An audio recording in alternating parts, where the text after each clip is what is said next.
Good morning. I want to take a few minutes this morning just to kind of go over with you the steps in a listing presentation. And what we'll do after this in some upcoming training sessions is we'll actually break these down a little bit more. But basically what I want to accomplish with you this morning is just going over again, the steps to the listing presentation. And if you follow these steps, while we can't guarantee 100% success, we can absolutely guarantee that your probability of a successful listing appointment will go up quite dramatically. So let's take a look at the first step. The first step in every listing presentation, we're going to begin with something called a pre-listing questionnaire. Now here's the situation. Anytime we use the term pre-listing, we're referring to anything that's done prior to actually going into the folks' home and sitting at the kitchen table. A lot of times agents think the listing begins at the house. It actually begins really before that with the first phone call. So the pre-listing questionnaire is something that needs to be used every single time. Okay, well, again, we're going to be talking about that extensively, doing some role playing in some upcoming sessions.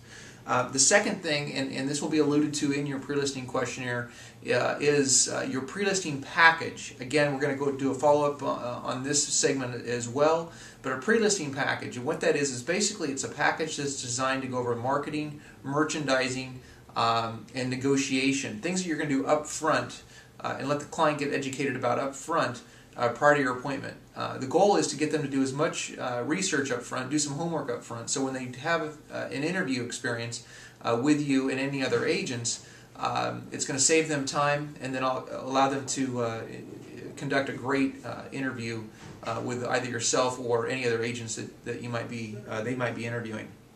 Number 3, confirming the appointment. Again, we're not going to spend a lot of time and follow up on this, other than to say it's imperative that you follow up or that you do a confirming phone call. It's a great opportunity at this time to continue to build rapport, ask questions, see how the interviews went with other agents, so on and so forth. It's a very simple step, but it's something that can also help you ensure a great listing interview. Number 4, generally when I say this, people like to kind of chuckle inside, but number 4 I call show up. All right. Obviously, you're going to show up for the appointment, but there's 2 parts of showing up. There's one that's the physical part, showing up, but then there's the other part. That's the mental part. Show up in mind before you show up in person.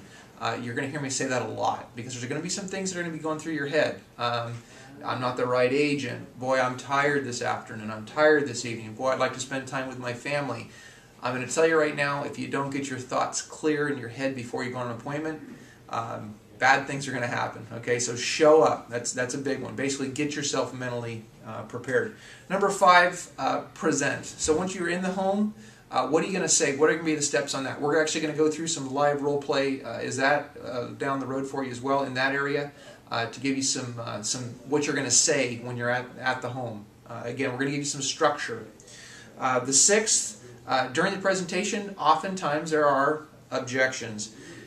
2 ways to look at objections. Number 1 is I'm a little bit fearful, don't know what to say, so on and so forth. The other way to look at it is they're really a salesperson's best friend. Because if you can hear an objection, you have an opportunity to deal with it, overcome it, and we're going to give you some things to say to the 6 or 7 most common objections. Your commission. Will you reduce your commission? I don't agree with your price. We want to think about it. We're thinking about going into their company, so on and so forth. We're going to give you specifically what to say as we go through this training so that when you're in the field, you'll be the best presenter out there. Number 7 and last step in the process is this. Close, i.e. ask for the order. You can give the best presentation in the world, you can build rapport, so on and so forth, and I've seen a lot of agents do a great job all the way up to step number 7 and not ask for the order. Okay, so we've got to teach you to ask for the order. It's a very simple thing to do, very simple dialogue, but again, it's something that you want to just have well rehearsed. So when you get to that point in the presentation, because that can be the time where there's a little bit of nerves playing, that you're ready and you're prepared and you can ask for it with authority. So again, just kind of recap these 7 steps. Pre-listing questionnaire every single time. Not when I can find it, not when I feel like it, every single time. Number 2, pre-listing package. Again, part of the step, they got to be done every single time. The presentation does not work without that package. Confirm the appointment, show up, obviously physically show up on time, mentally ready. Present, sitting at the kitchen table, what are you going to say? overcome objections. Seventh and final, close and ask for the order. So this is just the beginning. You practice these steps and you're going to have a great listing presentation. I'll see you tomorrow.